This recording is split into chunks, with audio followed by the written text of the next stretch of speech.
During training exercises in the wilderness, we believed that the only enemy were the other patrols competing against us.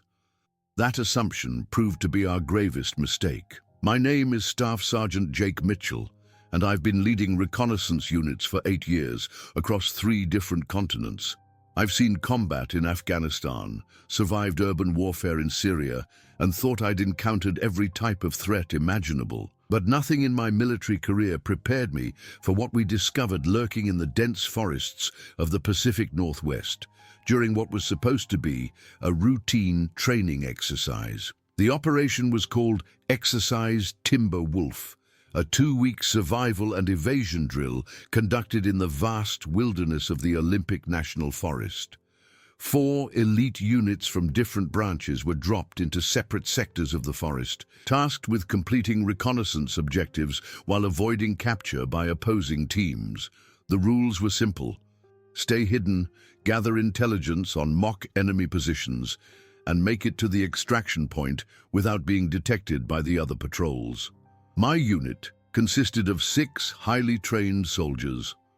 Corporal Sarah Chen, our communications specialist with an uncanny ability to maintain radio contact even in the most challenging terrain. Private First Class Marcus Rodriguez, our medic and survival expert who could find food and water anywhere. Sergeant Tim Foster, our sniper with eyes like a hawk. Private Alex Thompson, barely 20, but one of the best trackers I'd ever worked with. And Specialist Diana Walsh, our demolitions expert who could rig an explosive from scrap materials. We'd been inserted into Sector 7, a particularly dense region of old-growth forest where towering Douglas firs created a canopy so thick that daylight barely penetrated to the forest floor. The undergrowth was a maze of fallen logs, thick ferns, and moss-covered rocks that made movement slow and deliberate. Perfect conditions for stealth operations, or so we thought. The first 3 days proceeded exactly as planned. We established a concealed base camp in a natural depression surrounded by massive tree roots, set up our surveillance equipment, and began mapping the movements of the other units. Through careful observation and Chen's expert radio interception, we identified the positions of Alpha Team to our north and Bravo Team operating somewhere to the southeast. It was on the 4th night that Thompson first reported the anomaly. "Sergeant," he whispered over our internal comms, his voice tight with confusion, "I've got movement in the canopy, approximately 50 meters northeast of our position." I grabbed my night vision scope and scanned the treetops. "What kind of movement, Thompson? One of the other teams?" "Negative, sir. It's different, too fluid, too fast, and it's moving through the branches like they're solid ground." Foster, positioned on overwatch, chimed in through the radio. "I see it too, Sarge. Whatever it is, it's not using climbing gear. It's just flowing from tree to tree." Through my scope, I caught a glimpse of something pale, moving through the upper canopy. It was roughly humanoid in shape, but moved with an unnatural grace that made my skin crawl. The figure seemed to pause, and for a brief moment, I could swear I saw 2 pinpoints of light reflecting back at me from what should have been its eyes. "Could be one of the opposing teams using advanced climbing techniques," I said, trying to rationalize what we were seeing. "They might have new equipment we haven't been briefed on," but even as I said it, I didn't believe it. No human moved like that through the trees. No equipment could make someone flow through branches 60 feet above the ground with such impossible fluidity. Rodriguez, monitoring our perimeter sensors, suddenly grabbed my arm. "Sarge, we've got a problem. The motion detectors are picking up something circling our position. Multiple contacts, moving in a coordinated pattern." I felt my stomach drop. "Other teams?" "No, sir. The movement pattern is all wrong. They're staying in the trees, never touching the ground, and they're moving in perfect silence. Not even our acoustic sensors are picking them up." That's when we realized the wargame simulation was over. We weren't dealing with other human patrols anymore. Something else had found us. Something that watched us from the darkness above, with glowing eyes, and moved through the forest canopy like a nightmare given form. and we were about to discover that our real enemy had been hunting us from the moment we'd set foot in its territory. The fifth day brought our first real encounter with whatever was stalking us through the forest canopy.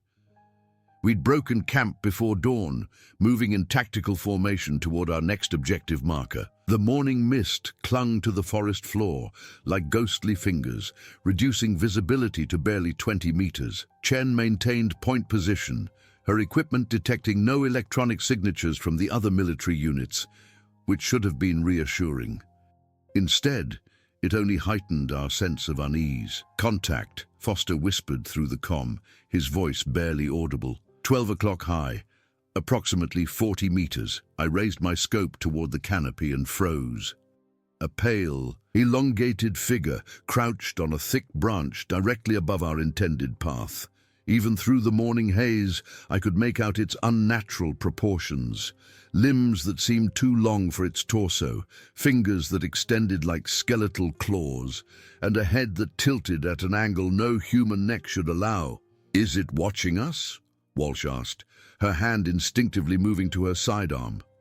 Before I could respond, the creature's head snapped toward our position with mechanical precision. 2 points of luminescent white light fixed on us from what should have been eye sockets. The intensity of that gaze sent an involuntary shiver down my spine, as if something predatory had just marked us as prey. "Nobody move," I commanded. "Let's see what it does." For 30 seconds, that felt like an eternity. The creature remained perfectly motionless, studying us with those unblinking lights. Then, without warning, it began to descend, not climbing down the tree, but flowing down the trunk like liquid, its limbs bending and contorting in ways that defied human anatomy. "That's not human," Rodriguez breathed. "That's not human at all." The creature reached the forest floor and straightened to its full height. It had to be at least 7 feet tall, with pale, almost translucent skin that seemed to glow faintly in the dim morning light. Its features were vaguely humanoid, but stretched and distorted, as if someone had taken a human form and pulled it like taffy. Most disturbing were its eyes, not eyes at all, but hollow sockets that emitted that cold white radiance. "Fall back," I ordered. Slow and steady, no sudden movements. We began our tactical retreat, maintaining formation while keeping our weapons trained on the creature. It made no attempt to follow us directly, but began moving parallel to our path, staying just within visual range. Sometimes it would scale a tree with impossible speed. Other times, it would simply melt back into the shadows between the massive trunks. "Sergeant," Chen said, her voice tight with fear, "I'm picking up more contacts on our perimeter sensors. Multiple signatures all around us." My blood ran cold. "How many?" "At least 6, possibly more. They're maintaining distance, but definitely tracking our movement." Thompson, scanning our rear, suddenly grabbed my shoulder. "Sarge, you need to see this." I turned to follow his gaze and felt my heart skip a beat. 3 more of the creatures had emerged from the undergrowth behind us, moving in perfect synchronization. They maintained the same eerie silence, their feet making no sound on the forest floor despite moving across fallen branches and dried leaves. "We're being herded," Foster observed, his sniper training allowing him to read the tactical situation. "They're pushing us toward something." He was right. Every time we tried to change direction, more pale figures would appear, blocking our path and forcing us to continue along a specific route. They weren't attacking, not yet, but they were clearly intelligent enough to employ hunting strategies. As we crested a small ridge, the forest opened into a clearing dominated by an enormous fallen Douglas fir. The massive trunk, easily 10 feet in diameter, had crashed down sometime in the distant past, creating a natural bridge across a steep ravine. Beyond the fallen tree, the forest continued, thick and dark. "They want us to cross," Walsh said, stating what we all realized. I studied the situation through my scope. The fallen log was the only way across the ravine without a significant detour, and our pale pursuers had positioned themselves to make any other route impossible. But crossing that narrow bridge would leave us completely exposed and vulnerable. "Chen, can you raise base command?" I asked. She worked her radio for several minutes, adjusting frequencies and boosting the signal. Finally, she shook her head. "Nothing, Sergeant. It's like something is jamming all military frequencies." Rodriguez checked his GPS unit and cursed. "Sir, our positioning system is completely scrambled.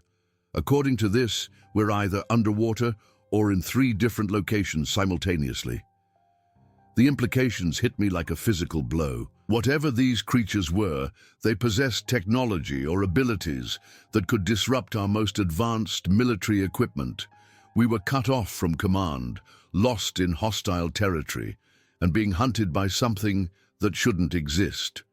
As if sensing our growing desperation, the creatures began to close the distance. They moved with that same fluid grace, but now there was something predatory in their approach. The pale figures emerged from behind trees, descended from branches, and rose from the undergrowth like phantoms, materializing from nightmare.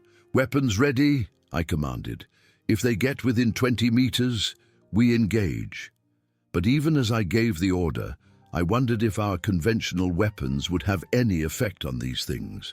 And more importantly, I wondered what they wanted with us and what waited for us on the other side of that fallen tree. The creature that had first spotted us suddenly threw back its elongated head and released a sound that made my blood freeze. A piercing shriek that seemed to come from everywhere at once, echoing through the forest canopy like the cry of some primordial predator announcing the start of a hunt. The shriek that pierced the forest air triggered an immediate response from every pale figure surrounding us. They began moving with coordinated precision, closing the distance while maintaining their unnatural silence. It was clear that whatever game they'd been playing with us was over. "Contact front!" Foster called out, his rifle tracking one of the creatures as it approached from the northeast. "Engagement range in 10 seconds!" I made the tactical decision that would haunt me for the rest of my life.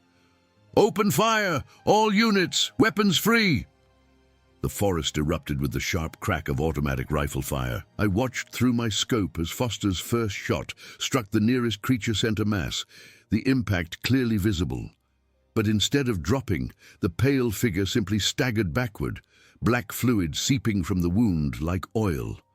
Within seconds, the dark substance stopped flowing, and the creature continued its advance as if nothing had happened. "What the hell?" Rodriguez shouted, emptying a full magazine into another approaching figure. "They're not going down." Walsh's M4 chattered continuously as she laid down suppressive fire, but the bullets seemed to have minimal effect. The creatures absorbed the impacts, their translucent skin rippling where the rounds struck. But they showed no signs of pain or incapacitation. "Headshots!" I yelled. "Go for the head!" Thompson, always the best marksman among us, lined up a perfect shot on the creature's elongated skull. The round struck true, snapping the thing's head backward with tremendous force. For a moment I thought we'd found their weakness. Then the creature slowly straightened, that cold white radiance still emanating from its eye sockets, completely unaffected. "Sarge, we need to move!" Chen screamed, backing toward the fallen log bridge. "They're surrounding us!" She was right. While we'd been focused on the creatures approaching from the front, others had been flanking us through the trees. I counted at least 8 pale figures now, maybe more, moving through the shadows with that same fluid coordination. They were herding us exactly where they wanted us, onto that narrow bridge with nowhere to run. "Fall back to the log," I commanded. "Fighting retreat. Chen, get on point and start crossing." As we began our tactical withdrawal, one of the creatures did something that shattered my understanding of what we were facing. It opened what I had assumed was its mouth, revealing rows of needle-sharp teeth, and spoke in perfect, unaccented English. "You cannot leave this place," it said, its voice carrying an otherworldly resonance that seemed to vibrate through my bones. "You have seen too much. You know too much." The words hit me like a physical blow. These things weren't just predators. They were intelligent, possibly more intelligent than we were, and they saw us as a threat to their secrecy.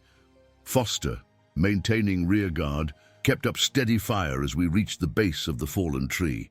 "They're not trying to kill us," he shouted over the gunfire. "They're trying to capture us." He was right. Despite having every opportunity to overwhelm us, the creatures were maintaining distance, using their superior numbers to control our movement rather than eliminate us outright. They wanted us alive, and that realization was somehow more terrifying than facing mindless predators. "Move! Move! Move!" I yelled as Chen began crossing the narrow log bridge. The massive trunk was slick with decades of moss and moisture, making each step treacherous. Below us, the ravine dropped into absolute darkness, its depth impossible to determine. Rodriguez followed Chen, his medical pack weighing him down as he struggled to maintain balance. Walsh came next, her demolitions gear clanking against the rough bark. Thompson and Foster provided covering fire while I brought up the rear, constantly glancing back at our pale pursuers. That's when I saw it, the thing that made me realize our situation was far worse than I'd imagined. High in the canopy above the fallen log, more creatures were descending, dozens of them, moving down the massive tree trunks like pale spiders. They'd been waiting for us to commit to crossing, knowing we'd be trapped on the narrow bridge with nowhere to run. "Ambush!" I screamed. "It's a trap!" But we were already committed. Chen was halfway across the log, with Rodriguez and Walsh close behind. Turning back meant facing the creatures on the ground, while continuing forward meant walking into an aerial assault from above. The pale figure that had spoken earlier stepped into full view, its elongated form silhouetted against the misty forest backdrop. When it spoke again, its voice carried a tone of absolute certainty that chilled me to the bone. "You will not reach the other side," it announced. "Your weapons cannot harm us. Your technology cannot track us. Your commanders do not know we exist. You are alone in our domain now, and you will join the others who came before you." Others who came before us. The implication hit me like a sledgehammer. We weren't the first military unit to encounter these things. How many soldiers had disappeared in these forests? How many had been written off as training accidents or equipment failures? As if responding to some invisible signal, the creatures above began their descent toward the bridge. They moved with purpose now, no longer content to simply herd us. The hunt was reaching its climax, and we were caught in the middle of their killing ground. I made a decision that would either save my unit or doom us all. Pulling the emergency flare from my gear, I yanked the ignition cord and hurled it high into the canopy above the bridge. The brilliant red light exploded through the forest darkness, illuminating dozens of pale figures clinging to branches and trunks, like some nightmare vision of an alien invasion. "Run!" I roared. "Everyone run! Don't look back!" But as my team scrambled across that treacherous log bridge with inhuman predators closing in from all sides, I knew that running might not be enough. These creatures had been hunting in these forests far longer than humans had been training here, and they had never let anyone escape to tell the tale. The crimson flare illuminated the forest canopy like daylight, revealing the true scope of what we faced. Dozens of pale creatures clung to every branch, trunk, and shadow around the bridge.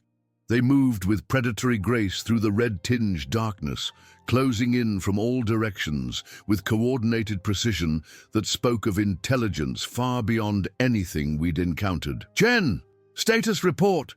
I shouted as our communications specialist reached the halfway point of the log bridge. "Almost across, Sergeant," she called back, her voice tight with concentration as she navigated the moss-slicked bark.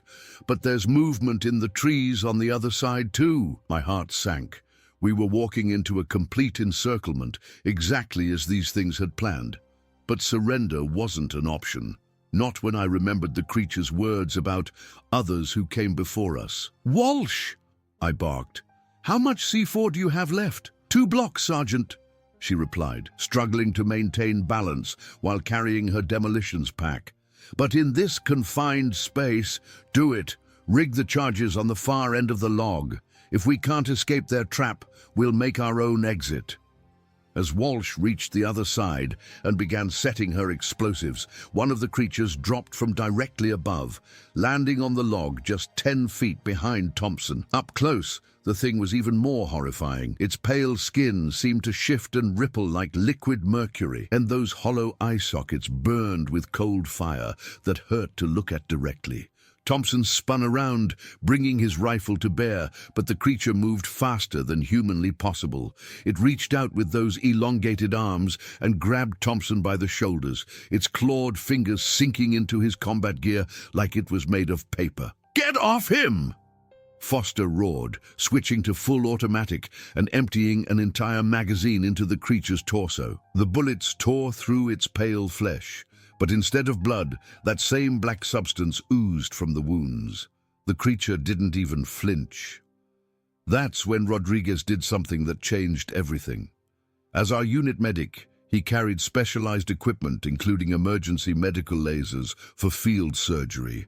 Remembering how the creatures had reacted to my flare, he pulled out his high-intensity medical laser and aimed it directly at the thing holding Thompson. The beam of concentrated light struck the creature's chest, and for the first time, we got a reaction.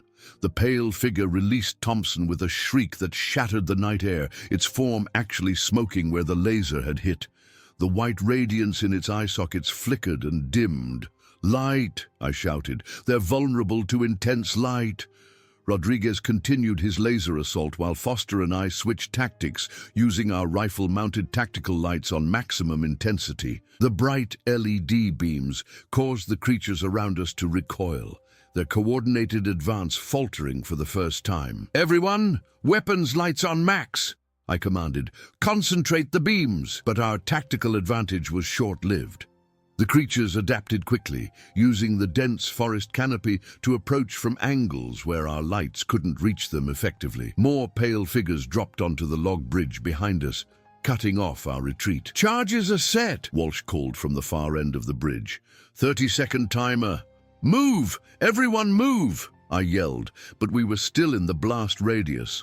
The fallen log was nearly 60 feet long, and with creatures blocking both ends, we had nowhere to go but down into the dark ravine below. That's when Chen made a decision that saved us all. Our communications specialist had been carrying experimental military equipment, a prototype battlefield illumination drone designed for night operations. She pulled the compact device from her pack and activated its emergency burst mode. "Cover your eyes!" she screamed, hurling the drone high into the air above the bridge. The device exploded into brilliant white light, 10 times brighter than our tactical lamps. The effect on the creatures was immediate and devastating. They shrieked in unison, a sound like metal being torn apart, and began fleeing in all directions. Some fell from their perches in the trees, others melted back into the shadows like living smoke. But the drone's burst mode only lasted 15 seconds, and Walsh's charges were still counting down. "Jump!" I commanded. "Into the ravine! It's our only chance!" Without hesitation, my team leaped from the log bridge into the darkness below. The last thing I saw before following them was the pale creature that had first spoken to us, standing at the edge of the clearing. Even through the chaos and blazing light, those hollow eye sockets remained fixed on me with an intensity that promised this wasn't over. I jumped just as Walsh's C4 charges detonated. The explosion lit up the entire forest, sending fragments of the massive log spinning through the air like missiles. The shockwave hit me mid-fall, tumbling me end over end as I plummeted into the black depths of the ravine. I hit the rocky bottom hard, my gear absorbing most of the impact, but leaving me stunned and disoriented. Around me, I could hear my team calling out, confirming they were alive, but scattered across the ravine floor. "Sound off!" I croaked, my voice barely working. "Everyone check in!" One by one, they responded. Chen had landed in a shallow stream that probably saved her life. Rodriguez was bruised but mobile. Foster had twisted his ankle but was operational. Thompson was shaken but uninjured. Walsh was already checking her remaining explosives. But as we regrouped in the darkness at the bottom of the ravine, a new sound reached us from above. Not the shrieks of the pale creatures, but something worse. Human voices, familiar voices. Alpha Team, this is command. Respond immediately. We show an explosion in your sector. It was our own radio frequency, our own military protocols. But the voices coming through our communication system weren't from our command structure. They were perfect imitations, too perfect, as if something had been listening to our radio traffic and learning to replicate it. "Don't respond," I whispered to Chen. "Those aren't our people." The creatures weren't just physically dangerous. They could mimic human communication, possibly human appearance. If they could fool our own command structure, if they could infiltrate our military hierarchy, then our escape from this forest was only the beginning of a much larger threat. And somewhere above us in the darkness, I could still feel those hollow, burning eyes watching our every move. The fake radio transmissions continued throughout the night, growing more sophisticated and disturbing with each attempt. The voices weren't just mimicking our command structure, they were replicating specific officers, using correct call signs, and demonstrating intimate knowledge of our mission parameters that should have been classified. "Alpha Team, this is Colonel Morrison," came a perfect imitation of our base commander's voice through Chen's radio. "We're tracking your emergency beacon. Maintain position for immediate extraction." Chen looked at me with barely controlled terror. "Sergeant, that's his exact speech pattern, even the way he pronounces certain words. How could they know that?" I studied my team in the dim light filtering down into the ravine. We were all thinking the same thing. If these creatures could replicate human voices with such precision, what else could they do? How long had they been watching us? Studying us? They'd been monitoring our communications from the beginning, Foster realized, his sniper training allowing him to piece together the tactical situation. Every radio check, every status report, every casual conversation. They've been learning how we operate. Rodriguez, who had been treating Thompson's minor injuries from the fall, suddenly froze. "Guys, remember what that thing said about others who came before us? What if this has happened to other military units? What if some of those missing soldiers from previous training exercises weren't accidents?" The implications sent a chill through our group. How many training missions had been compromised? How many soldiers had encountered these creatures and never returned to report it? The military would have written off disappearances as equipment failures, navigation errors, or standard training casualties. "Chen, try reaching actual command on the emergency frequency," I ordered. "Use authentication codes that weren't transmitted during this exercise." She worked her radio for several minutes, cycling through different frequencies and encryption protocols. Finally, she managed to establish a weak connection to our real command structure, but the transmission was heavily distorted and filled with interference. "Alpha Team, report status. Missing for hours. Search and rescue. Launched." At least our real commanders knew something was wrong. But before Chen could respond, the signal was overwhelmed by a burst of static, and those false voices returned, now attempting to jam our legitimate communications. "They're actively preventing us from making contact," Chen reported. "Whatever these things are, they understand our technology well enough to disrupt it selectively." Thompson, who had been monitoring our perimeter, suddenly pointed toward the ravine walls. "Movement up there. They're not giving up." Through the pre-dawn darkness, we could see pale shapes moving along the rim of the ravine, staying just outside the range of our tactical lights. They were patient, methodical, clearly planning their next move. "We can't stay here," I decided. "This ravine is just another trap. They're going to funnel us toward whatever they want us to find." Walsh had been studying her remaining explosives and the terrain around us. "Sergeant, I might have an idea. This ravine runs roughly northeast for about half a mile before it meets the main river. If we follow it downstream, we might be able to reach the extraction zone through terrain they can't easily monitor." It was risky, but staying put meant eventual capture. I made the call. Move out, stay low, maintain light discipline, and watch for ambush points. As we began moving through the rocky bottom of the ravine, the false radio transmissions took on a more sinister tone. "Alpha Team, we know you're listening," came a voice that sounded exactly like Chen's. "Stop running, join us willingly, and your deaths will be quick." Chen went pale. "That's my voice.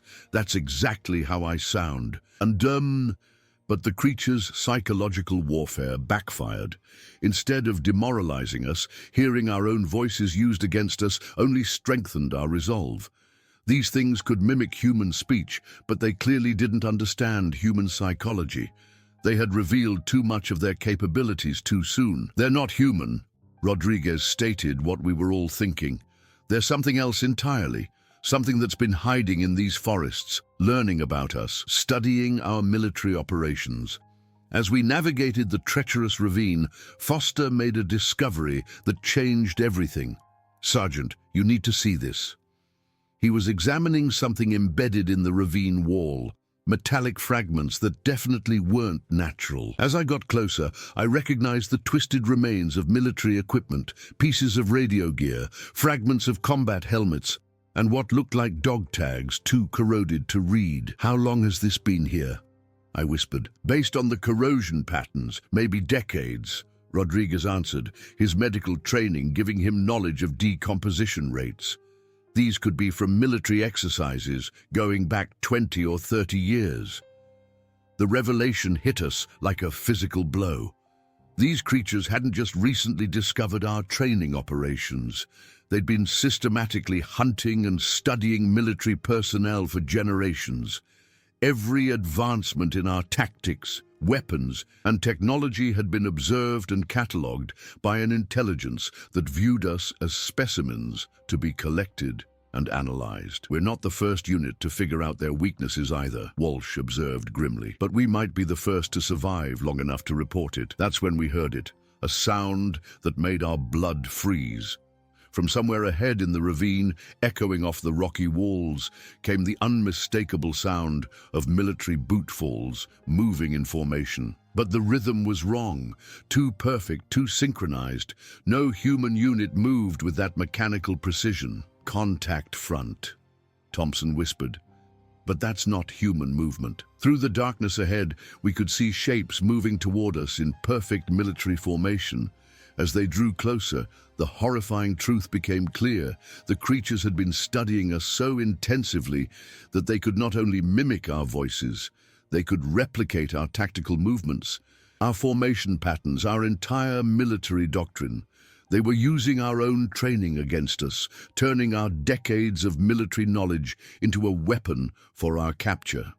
And now we were trapped in the ravine between these imitation soldiers ahead and the original creatures behind us, with nowhere to run except deeper into terrain they had been controlling for longer than any of us had been alive. The formation of creature soldiers advancing through the ravine moved with inhuman precision, their pale forms mimicking everything from our standard tactical spacing to the way we held our weapons.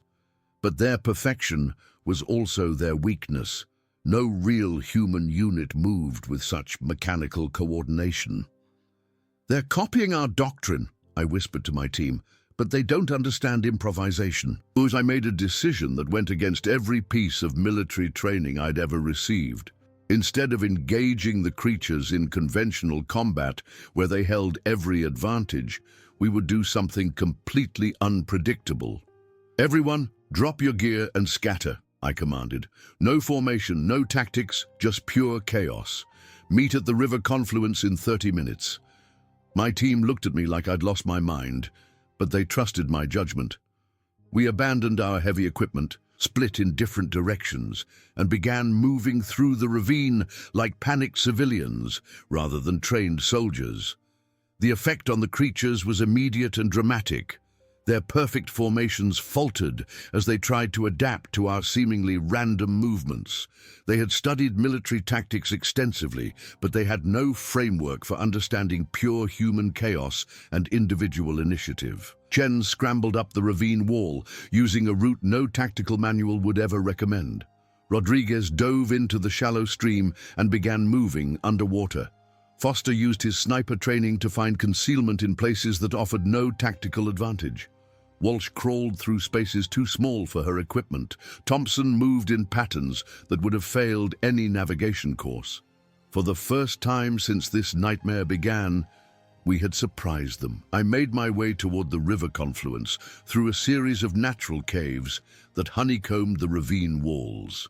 As I emerged near the rushing water, I found my team already regrouping, all of them having successfully evaded capture through methods that defied military logic.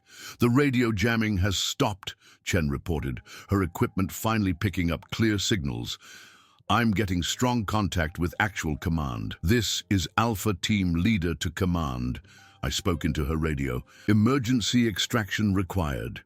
We have encountered unknown hostile entities with advanced capabilities. Recommend immediate suspension of all training operations in this sector." The response came through clearly for the first time in days. "Alpha Team, this is command. We show your position. Extraction helicopters are en route. Be advised, we've been tracking unusual electromagnetic anomalies in your sector for the past 72 hours. 72 hours. They had known something was wrong, but hadn't been able to communicate with us due to the creature's interference. As we waited for extraction, Foster made one final observation that crystallized our entire experience. "Sergeant, look at the tree line. Along the edges of the forest, barely visible in the dawn light, dozens of pale figures stood motionless among the trees. They weren't pursuing us anymore. They were simply watching, studying our extraction procedures, just as they had studied everything else about our military operations. They're learning from this too," Rodriguez realized. "Next time, they'll be ready for chaos tactics." The extraction helicopters arrived within 20 minutes, their spotlight beams causing the creatures to melt back into the forest shadows. As we lifted off, I took one last look at the terrain below. The forest looked peaceful, innocent, giving no hint of the intelligence that lurked beneath its canopy. But I knew the truth now. These creatures had been studying human military operations for decades, possibly longer. They had been perfecting their understanding of our tactics, our technology, our psychology. And we had just taught them that humans were capable of abandoning logic and training when survival demanded it. The debriefing at command lasted for 3 days. At first, our reports were met with skepticism, but the electromagnetic readings, the equipment malfunctions, and most importantly, the analysis of the metallic fragments we'd recovered from the ravine convinced them that something extraordinary had occurred. This explains a lot of anomalous incidents over the years, Colonel Morrison admitted during one of our classified sessions. Training accidents that never made sense, equipment failures that couldn't be replicated, soldiers who disappeared without a trace. Within a month, exercise Timberwolf was permanently cancelled. The Olympic National Forest training sectors were quietly reclassified and new protocols were established for monitoring electromagnetic anomalies during military exercises. The official report cited environmental hazards and technical difficulties, but a small group of military scientists and intelligence analysts now knew the truth. 6 months later, I was reassigned to a new unit within Special Operations Command, one that didn't officially exist. Our mission was to investigate similar anomalies reported by military units around the world. What we discovered was that the Pacific Northwest creatures weren't unique. Similar entities had been reported in remote training areas across 3 continents, all displaying the same characteristics: advanced intelligence, technological capabilities, and an obsession with studying human military operations. We weren't dealing with a local phenomenon. We had stumbled upon evidence of a global intelligence that had been observing and learning from human military development for generations. Today, 5 years after that first encounter, I lead a classified research team tasked with understanding these entities and developing countermeasures for their capabilities. We've learned to use chaos tactics, high-intensity illumination, and random communication protocols to disrupt their operations. But every time we develop a new countermeasure, they adapt. Every time we think we understand their capabilities, they reveal new ones. The forest encounter was just the beginning of a much larger conflict, one that most of humanity doesn't even know exists. My team survived because we abandoned everything we thought we knew about warfare and embraced the one thing these highly intelligent creatures couldn't predict: the beautiful, chaotic, completely illogical nature of human creativity under pressure. The creatures are still out there, still watching, still learning, but now at least we're watching them back. And in this shadow war between human unpredictability and alien intelligence, the outcome is far from certain. The only thing I know for sure is that the next time military units encounter these entities, they'll be better prepared.